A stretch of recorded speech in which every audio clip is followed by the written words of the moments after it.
쪽으로 속도를 많이 줄이고 있습니다. KBS 교통정보센터였습니다.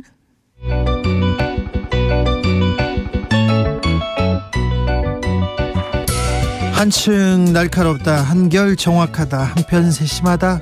밖에서 보는 내밀한 분석, 정치적 원의 시점. 오늘의 정치권 상황 원회에서 더 정확하게 분석해드립니다. 이현주 전 국민의힘 의원 어서 오세요. 네, 안녕하세요. 부드러운 카리스마 이현주입니다. 최민희 전 더불어민주당 의원 어서 오세요. 네, 안녕하세요. 불굴의 희망 최민희입니다. 연말 어떻게 보내시는지요? 저는 가족과 함께 어머니가 90세 노모가 계시니까 네. 시간 나면 어머니하고 시간을 많이 보내려고 합니다. 네. 네, 저도 가족과 함께 너무 추우니까 네.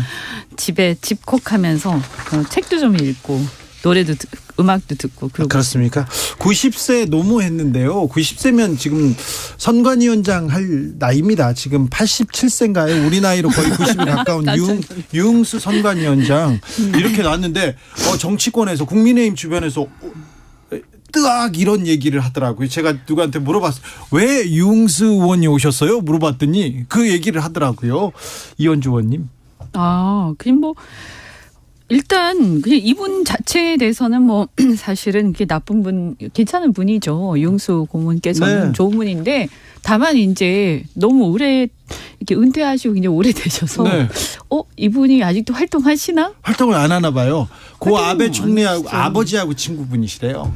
그렇죠. 활동 안 하시죠. 그냥 여러 이제 원로로서 고문 같은 거 네네. 단체 같은데 또 네. 한일 의원 연맹 네.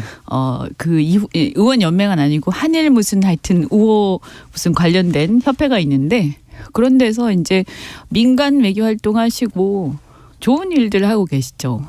저는 무지하게 궁금합니다. 어떻게 이분이 선임됐는지. 네. 굉장히 권성동 의원은 궁금합니다. 그 아는 사람이 거의 없다. 그래서 공정해질 것이다. 이런 얘기를 했어요. 정진석 비대위원장하고는 친분이 있는 거 아닌가요? 네네. 예. 알겠습니다. 네. 그러니까 네. 그리고 이번 전당대회 국민의힘 전당대회는 무슨 공정관리 이런 거 필요도 없어요. 100% 당원 투표인데 무슨 그래도 공정하게 관리를 있습니까? 해야죠. 예. 아니 이제 이 룰이 바뀌는 과정에서 사실 네. 절차상 굉장히 불공정하다라고 많은 분들이 얘기를 하시고 또 그거는 부인하기 힘들 거예요. 그죠? 내용에 대해서는 당원 100%가 맞다 아니면 민심으로 가야 저는 민심으로 확대되는 경로를 거꾸로 가는 건 안 맞다라고 보지만 네. 그런데 이제 이 절차가 정해지는 과정이 굉장히 불공정하고 또 이 과정에서 대통령께서 개입하시고 이런 부분들이 나오면서 사실은 어떻게 보면 윤석열 대통령 되실 때 공정과 상식 내세우셨는데 그게 이제 너무 많이 훼손이 됐다. 이런 좀 착잡한 생각이 듭니다. 그래요? 그런데 국민의힘 주변에서는요. 누구 이름이 제일 많이 나옵니까? 나경원 얘기도 나오고 안철수 얘기도 나오고 김장 연대도 나오고 그러는데요. 누구 이름 많이 나와요? 이현주 의원님? 글쎄요. 저는 최근에 이 룰 바뀌고 이런 과정들 보면서 이 신경을 좀 많이 끄고 있는 상태이기 때문에. 자, 최민희 의원님이 멀리서 정확하게 봅니다. 네. 어떻게 흘러가고 있습니까? 국민의힘은. 이게 기역 니은의 각축전이 될 것이다. 기억 니은요? 기역과 니은. 네. 그리고 이응은 아닐 것이다. 이런 얘기를 하더라고요. 네. 이응. 그리고 그 민주당에서 가장 촉이 좋다는 정청래 최고도 기역이다 이렇게 딱 얘기를 하는데 그 기역이 폭이 되게 넓습니다. 김 씨가 굉장히 많지 네, 않습니까? 이번에 권도 있고요. 권, 김. 네. 예. 촉이 좋지도 않네요. 정청래 지금 몇 명한테 기억이다 이렇게 얘기하면 근데 이제 이대로 가면 어쨌든 당원들한테는 어제 나경원 의원이 제일 그 지지를 많이 받을 겁니다. 성탄절에도 그냥 안 쉬고 또 치고 나왔어요. 어디 갔더니 나경원 나와라 이 얘기 당대표 되세요 이 얘기를 가장 많이 듣는다고 이렇게 또 탁 치고 나옵니다. 근데 흔히 나경원 의원은 아니다 이렇게 얘기하는 분들이 보수 패널의 90%입니다. 그래요? 예, 이유는 나경원 의원이 중요한 자리 장관급 자리 2개를 거의 받지 않았습니까? 네, 이게 당대표 나가지 말라는 나가지 얘기다. 말라는 윤심이다 이렇게 보더군요. 그런데 나경원 의원이 그 윤심을 알고 자리를 받았다. 그런데 계속 나갈 것처럼 한다. 그럼 이건 진짜 표 깎이고 마음 깎이는 일이거든요.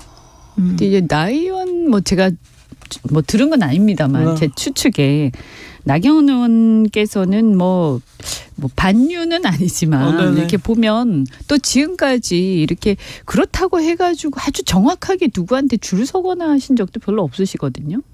그렇게 봤을 때 지금 이제 그 자리 2개를 받았어도 그거랑 상관없이 본인 길 갈 수도 있겠다. 그렇죠. 네. 지금 일생일대 기회라고 생각할 저도 텐데요. 그렇게 봅니다. 그렇죠? 이유는 뭐냐면 기역으로 시작되는 분들 그리고 강도 있습니다. 네, 강?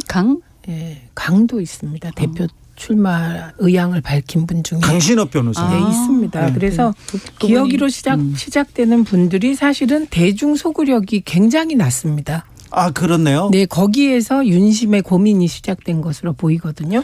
근데 나경원 전 대표는 당원 여론조사에서 1위고요. 인지도 면에서도 뒤지지 않기 때문에. 인지도는 뭐 높죠. 네. 그래서 특별히 뭐 윤심 이외에 다른 마음이 개입돼서 뭐 안티나 분위기가 형성되지 않는 한 네. 이번에 도전해볼 만하다고 그렇죠. 생각합니다. 기회라고 생각하겠죠. 그리고 그 두 자리가 장관을 줬다. 그럼 다른데 장관급이잖아요. 그건 완전 다릅니다. 네. 거기 이제 지금 보면 어쨌든 아무리 당원 투표라고는 해도 당원 숫자가 많다 보니까 인지도를 무시할 수는 없거든요. 그러면 일단 유, 안, 나 이렇게 3분이 계시잖아요. 네. 인지도 높은 분들은. 네. 여론조사도 비슷하게 이렇게 그 유가 제일 많이 나오긴 하지만 네, 그래도 네, 이 거의, 두 분도 거의, 어쨌든 네. 꽤 나오는 편이고 그렇게 보면 유 같은 경우에는 유승민 의원 같은 경우에는 어쨌든 윤 쪽에서 친윤들이 절대 안 된다라고 비토를 하는 거고 그다음에 안철수 의원 같은 경우에도 보면 어쨌든 당에 지금 입당한 지 얼마 되지도 않았는데 어떻게 대표가 되냐 이런 이제 정서. 근데 대통령께서는 입당한 지 얼마 안 돼서 후보가 되셨잖아요. 아니 당원들 얘기하는 거죠. 네. 네, 이제 대통령 후보 말고 당원들이 봤을 때 대표라는 건 또 좀 다르잖아요. 그래서 이런 정서가 좀 있고 또 일단 당원들이 잘 몰라요. 그러니까 이름은 알지만 네. 누군지 이렇게 접해본 사람들이 거의 그렇죠. 없거든요.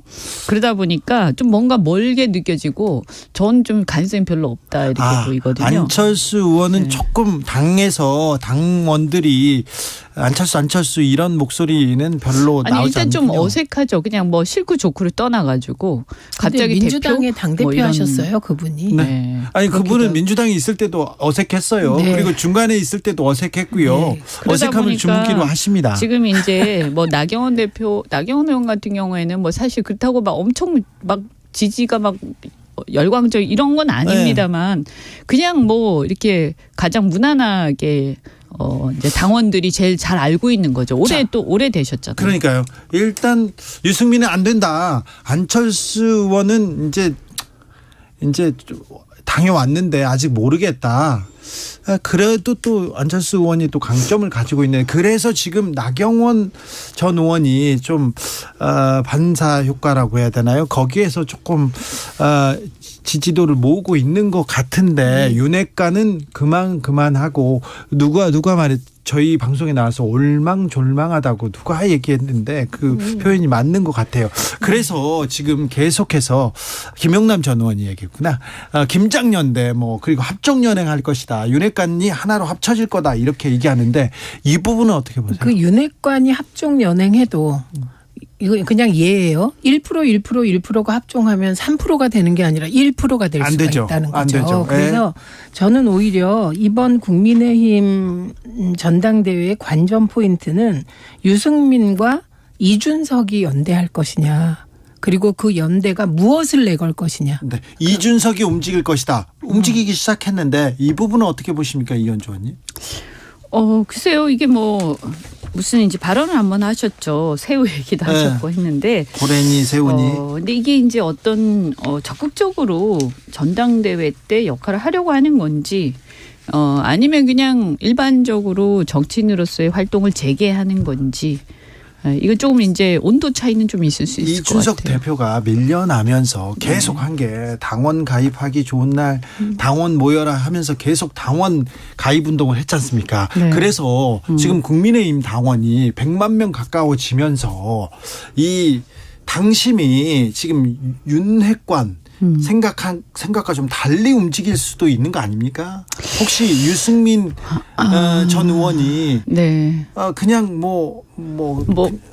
그렇게 움직인 당원도 있긴 있을 거예요. 네. 그런데 과연 전체적으로 이 대통령의 어떤 뭐라고 해야 돼? 오다?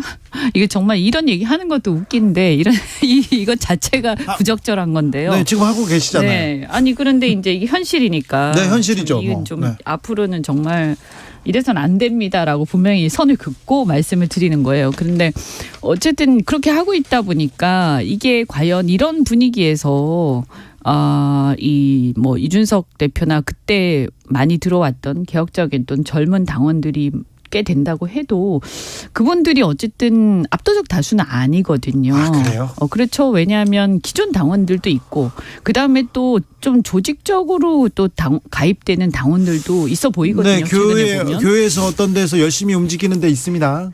그랬을 때 이제 대개 보면 이렇게 좀 젊은 당원들 같은 경우에는 이해관계가 없잖아요. 이 전당대회에. 근데 이 조직적으로 동원되는 당원들 이게 제가 당원 비중을 높였을 때 지금 요즘에 생기고 있는 우려들은 뭐냐면 조직적으로 세력화되고 동원되는 당원들이 자꾸 늘어나고 있다라는 문제거든요. 최근에. 네. 네, 그러면 그런 것들이 그럼 왜 그렇게 동원이 가능하겠냐? 왜 조직화가 되겠느냐? 그것은 결국 그냥 공짜는 아니고 전부 다 이해관계 있는 거예요. 그렇죠. 그것이 공천권이든 뭐든 그렇죠. 간에요. 네, 네. 그랬을 때 그렇게 이해관계가 있는 당원들, 조직화된 당원들과 사실 그냥 추상적으로 좀 개혁하자 당을 이렇게 해서 자발적이고 산발적으로 가입돼 있는 당원들과 이 싸움이 과연 저는 후자가 이렇게 더 많기는 만약에 그렇다고 하면 굉장히 혁명적인 변화한 거죠. 굉장히 바람직한 거고. 근데 현실적으로는 조금 저는 회의적이에요. 정치공학적으로 당원 숫자에 따라 어떤 결과가 나올까보다 더 중요한 것은 이 전당대회에서 사실 국민의힘이 지금 가치가 뭔지를 제가 모르겠어요. 그냥 보면 국민의힘은 그냥 윤심 정당이 되려나? 그래서 저는 유승민, 이준석 연대가 실현된다면 개혁 보수의 기치 분명히 들고 전당대회에 임할 필요가 있어 보입니다. 그래야 비로소 우리의 보수 정당도 나는 따뜻한 보수, 정의로운 보수가 돼서 중부당, 중복지, 경제민주화를 계속 해나가겠다. 그러니까 뭔가 국민의힘도 정당인데 정당의 목적 지향성이 있어야 하지 않습니까? 근데 그게 대통령이어서 곤란하지 않나 싶어서 저는 유승민 전 대표가 나오냐 안 나오냐 유승민 전 대표가 나오면 역선택 어쩌고 이런 얘기가 막 나왔는데 정말 터무니없는 소리고요. 민주당이 혹시 여론조사가 한 30% 돼서 역선택을 하면 가장 윤심에 가까운 찐 윤핵관 쪽으로 역선택을 하겠죠. 민주당 입장에서는. 네. 민주당은 국민의힘이 개혁 보수의 정체성을 가지고 정말 새로운 인물이 새롭게 당을 장악해서 총선을 지휘하는 게 가장 껄끄럽지 않겠습니까? 네. 이건 사실 역선택이라기보다는 실질적으로는 아마도 이렇게 이제 좀 노선이나 이념이나 이런 잣대가 좀 다른 분들 입장에서 봤을 때, 그나마 이렇게 좀 내기가 통한다라고 생각해서 선호하는 그런 사람들이 더 많을 거라고 저는 생각을 하고요. 네. 일부러 전략적으로 한 번 더 돌려서 이렇게 역선택하는 그건 정말 대단한 애당심 아니고. 그러니까 정치 고관여층이면서 네. 거기에 약간 음모적이기까지 한 분들로 봐야죠. 네네. 왜 남의 정당에 가서 그러겠습니까? 알겠습니다. 저희도 사실은 거꾸로 민주당 무슨 당내 선거할 때 그렇게 한다는 분들 계시긴 해요. 네. 가끔 보면. 근데 거의 없어요. 그렇게 많지는 않아요. 알겠습니다. 유승민 전 의원이 차기 당대표 선호도 1위라는 말씀하셔가지고요. 개요 말씀드립니다. 뉴시스가 국민리서치 그리고 에이스 리서치에 의뢰해서 지난 17일에서 19일 조사했습니다. 누가 차기 당대표로 국민의힘 가장 적합합니까 물어봤더니요. 유승민 전 의원은 36.9%로 1위였습니다. 압도적인 1위고 이어서 나경원 전 의원은 14%고요. 안철수 의원 11.7% 순이었습니다. 자세한 사항은 중앙선거 여론조사 심의위원회 홈페이지 참조하시면 됩니다. 그러니까 1등을 제끼고 4등, 5등 올려서 뭐 하는 거냐 이런 말이 나올 수 있는 거죠. 네. 그리고 윤핵관이라고 불리시는 분들은 굉장히 좀 수치가 낮았습니다. 민주당으로 가보겠습니다. 민주당은 이재명 민주당 대표에게 검찰이 소환장 발부했습니다. 그런데 나가지는 않을 것 같아요. 저는 이 정도 사안은 이제 이 사안이 좀 놀라운 것은 왜 성남지청에서 먼저 나섰냐입니다. 그동안의 분위기는 대장동 뭐 거기에 어마어마한 게 있다 막 이런 식이었고 언론에 도배질하다시피 했는데 중앙지검이 부를 것으로 먼저 부를 줄 알았죠. 예, 예상했는데 갑자기 아니고 1번, 2번, 3번으로 치면 3번이 먼저 나선 것은 저 개인적으로는 빨리 연내에 뭔가 액션을 해라 이런 어마어마한 압박이 어디선가 있지 않았을까 이렇게 추측해 보고요. 그리고 또 하나는 수사가 그만큼 많이 진전돼서 검찰이 공범이라고 의심하는 분들은 기소가 됐어요. 네. 그래서 그 내용, 수사 내용도 많이 나와 있어요. 네. 그래서 이 정도 사안은 저는 뭐 그냥 꼭 출두하라 일방적으로 검찰이 날짜를 지정하기보다는 이건 뭐 이재명 대표 측과 협의해 볼 수 있는 사안이고 저 개인적으로는 이 정도는 그냥 서면 조사하고 기소하실 거잖아요. 답정 너 기소잖아요, 지금. 이현주 의원님 법조인 출신 이현주 의원. 네.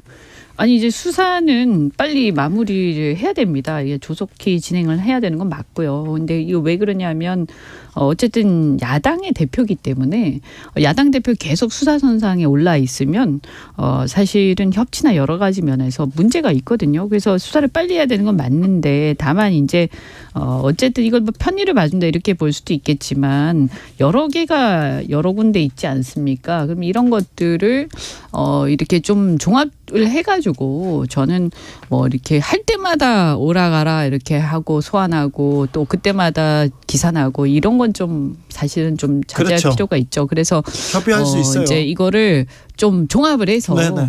이게 한꺼번에 좀 이렇게 몇 번에 한 두세 번에 몰아가지고 네. 한다든지 뭐 어쨌든 한 번에 몰 수 있는지 모르겠지만 그래서 그렇게 좀 할 필요가 있지 않느냐. 중앙지검에서 종합을 좀 한다든지. 그렇죠. 이거는 그렇다면 뭐 검찰에서 우리도 고려하고 있고 정치에 영향을 미치지 않는 선에서 우리도 여러 뭐라고 해야 되나요? 여러 뭐 호의를 베풀었다 이렇게 말이라도 할 수 있으나 지금은 소환장을 덜컥 성남지청에서 보냈습니다. 팩스로 보낸 거고 저는 그렇게 하지 않고 살라미로 쪼개서 소환을 하고 여러분? 국회를 시험에 빠뜨리고 체포 동의안도 막 보내는 방식을 고려하는 것으로 보입니다. 왜냐하면 그렇게 하면 대통령실 관계자가 건건이 체포 동의안 할 거냐? 보내면은 거기에 대해서 방탄할 거냐 뭐 이런 식으로 도발을 했다는 기사.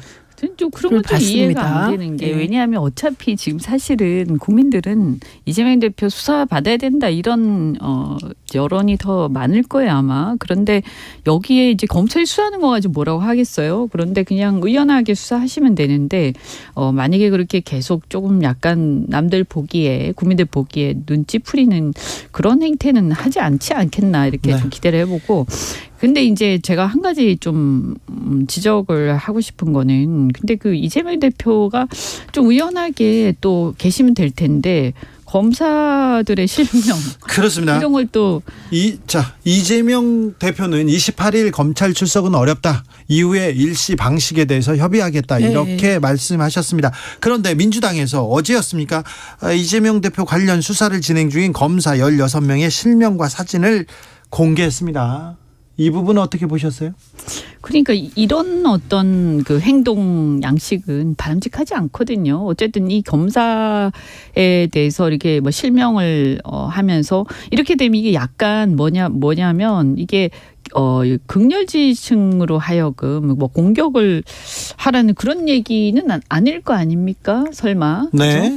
그렇죠? 이걸 왜 배포를 했을까? 왜 공개를 했을까? 어차피 또 이거는 어차피 다 알 수 있는 거예요. 알려고 마음먹으면. 그래서 이거는 약간 우리가 보면 어떤 그 집단적인 어떤 린치 또는 이제 문자 폭탄 이런 거 하고 좀 성격이 비슷한 거예요. 그래서 저는 이런 행동은 역시 이재명 대표가 이렇게 대표로서 좀 무게를 지키셔야 되는데 좀 안 맞는 것 같아요. 이거는 이재명 대표 지시로 한 게 아니잖아요. 민주당에서 했잖아요. 민주당에서 홍보위원회가 한 겁니까? 했는데 그거 저도 몰랐어요. 네. 그러니까 좀 이거는 바람직하지 않은 것 같아요. 이거는. 그러니까 이게 만약에 우리 사회의 검찰이 피의 사실 유포도 안 하고 정말 피의자의 개인 정보를 잘 보호해주고 네. 이런 경우라면 저는 100% 잘못했다 이럴 것 같습니다. 네. 그런데 검찰의 신뢰가 무너진 지점에서 이런 일도 일어났다 이렇게 보고 사실 대접을 서로 잘 받으려면 서로 잘해야 되잖아요. 저는 네. 검찰이 제발 좀 피의 사실 유포 좀 안 했으면 좋겠어요. 그거 진짜 하면 안 돼. 왜냐하면 네. 사실 피의 사실 유포가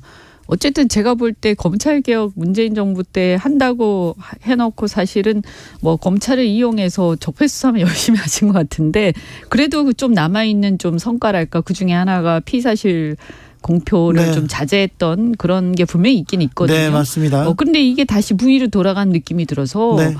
우리 사회가 좀 어쨌든 진영을 떠나서 앞으로 나갔던 것들을 뒤로 되돌리는 건 좀 하지 말았으면 좋겠다. 네, 맞습니다. 그리고 사실은 피의 사실 유포도 하면 안 되고 검사의 신상 공개도 하면 안 되는 것이죠. 둘 다 하면 안 되죠. 예, 네. 저는 그렇게 봅니다. 알겠습니다. 최민희 의원님께서 잘 정리하신 것 같습니다. 민주당에서는 근데 물러서지 않고 검사들의 이름과 얼굴을 온 국민이 알아야 한다 이렇게 응수하고 있는데 네. 한 발자국 더 나가고 있습니다. 더불어민주당 이낙연 전 대표가 오늘 변영윤 서울대 명예교수 그리고 조세희 작가 별세를 애도하는 글을 올리면서 지금 대한민국은 방향을 잃고 있다. 부끄럽고 참담하기 짝이 없다. 이렇게 했는데 이낙연 대표 얘기를 하는 사람들이 민주당에 많습니까? 저는 별로 못 들었고 공개적으로 서른 의원이 네. 앞장서서 하고 계시고요. 그리고 이낙연 대표는 이제는 이제 여당일 때 국무총리일 때는 이렇게 멋있는 워딩이 멋있었는데 지금은 야당 전 대표가 되신 거거든요. 네, 그렇죠. 그래서 조금 워딩이 직접적이고 분명하고 선명할 필요가 있다. 이 대한민국이 방향을 잃고 있다. 이게 무슨 말인지. 네. 근데 아직 미국에 계신가요? 미국에 계세요. 미국에 계십니다. 그런데 이렇게 얘기하니까 민주당도 잘못하고 저기도 잘못하고 둘 다 잘못하고 있는 것처럼 길을 네. 잃은 것처럼 얘기하니 민주당 지지자로서는 화난다 그런 사람들이 있더라고요. 양비론적 입장인데 이거는 정말 지금은 취해서는 안 되는 거죠. 민주당 지지자들 입장에선 더더욱. 바꿔서 네. 생각을 해보면 어쨌든 미국 계시잖아요. 네. 지금 뭐 어쨌든 이재명 대표 소환 문제는 본인의 문제긴 하지만 또 당 대표의 문제고 그러다 보니까 그렇죠. 당이 지금 쑥대밭이 돼 있는데 그런데 뒤에서 이렇게 미국에서 얘기하니까. 이렇게 얘기하시는 거는 야, 저 같으면 정말 화가 많이 나겠다는 네. 생각이 들어요. 그래서 민주당 지지자들 조금 얘기하는 분들이 있습니다. 지금 이 전쟁인데 뭐 나라의 방향을 잃었다 이렇게 얘기하는 분들이 분명히 있더라고요. 근데 제가 좀 말씀드리고 싶은 게 지금 이제 너무 옛날에 이렇게 그 대통령 후보 이렇게 경선 나왔던 사람들 이런 사람들한테 막 연연하고 그럴 필요 있습니까? 뭐 우리가 무슨 뭐 개보 정치 이런 거 타파하자고 말로는 막 하면서 저는 민주당 의원들도 만약에 뭐 훌륭한 중진들 많으시잖아요. 예. 직접 자기 입으로 얘기하시고 자기 정치 하셨으면 좋겠어요. 민주당도 그렇고요. 국민의힘도 그렇고요. 마찬가지죠. 우리 네. 당도 마찬가지예요. 이게 뭐 무슨 누구 계속 이렇게 추종하고 이런 정치 언제까지 할 거예요. 근데 그런 문제는 사실 여당에서 더 많이 일어나죠, 보통은. 네. 그런데 오히려 민주당에서 독특하게 경선에서 진 후보를 계속 불러내려고 하는 움직임이 이게 독특한 겁니다. 오히려. 왜냐하면 현실적으로 당대표가 있고 그 당대표가 이끄는 정당의 지지율이 과거에 대선진 정당의 지지율이 거의 2배 가까이 되는 이 상황에서 이러는 게 좀 이상한 거죠. 그런데 항상 있잖아요. 네, 일부라고 생각합니다. 아니 이제 우리나라 대통령 중심제다 보니까 사람들이 뭔가를 하려면 대통령 선거 나왔던 사람 누가 있어야 된다 이렇게 생각하고 거기에 붙어서 이렇게 다 추종하고 이런 경향들이 있는데 저는 그것도 그렇게 또 국민들이 그렇게 해야 뭐가 또 되는 것처럼 생각하는 그런 것도 문제라고 생각하고요. 국민들은 이제 생각 안 하는 것 같아요. 이제 좀 많이 변하고 있잖아요. 예. 그래서 저는 그러니까 이제 국회의원들이 제일 늦게 변합니다. 제가 보기에. 정치인들이. 네, 왜냐하면 이제 좀 정치인들이. 따로 이렇게 좀 격리돼 있는 느낌도 좀 있고. 거기도 있고 또 공천권이 있잖아요. 잘 보여야 내가 뭐라도 공천 한번 더 다지. 그 생각이에요. 그래서 국민 생각보다는 시대의 흐름보다는 윗사람은 어떻게 생각하지? 저 사람이 힘이 있는데 나 끌어줘야 되는데 그런 생각을 하는 것 같습니다. 마지막으로 윤석열 대통령이 내일 국무회의에서 특별 사면 단행할 것 같습니다. 근데 이건 너무 형평에도 어긋나. 이거는 왜 형평이 어긋납니까? 저는- 나오지도 않았는데? 나오지도 않았는데 형평이 아니 어긋납니까? 되게 지금 나온 것들대로 된다면 네. 그건 형평에도 어긋날 뿐만 아니라 대통령께서 수사해서 감옥에 보낸 이명박근혜 주변 네. 그리고 이명박 MB까지 네. 다 사면하는 거니까 과거의 대통령 수사와 지금의 사면 사이에 간극이 너무 크다. 그렇죠. 180도 바뀌었죠. 그런데다가 김경수 전 지사는 복권 없는 사면이 아무 의미가 없고 본인이 자존감을 지키기 위하여 거부한다고 했는데도 사면한다면 그건 너무 잔인한 거 아닌가 싶습니다. 이현주 의원님. 저는 윤 대통령께서 공정 내세우셨고 또 사법 정의의 실현 굉장히 중시하시잖아요. 네. 그래서 그분의 일관성을 지키시려면 네. 사실은 이런 특별사면 아예 안 하는 게 맞죠. 맞아요. 그분이 검사 시절에는 맞습니다. 대통령이 예수야 그러면서 절대 네, 특별 저 사면은 같으면- 법에 맞지 않아 이렇게 얘기하시던 분이세요. 그러니까요.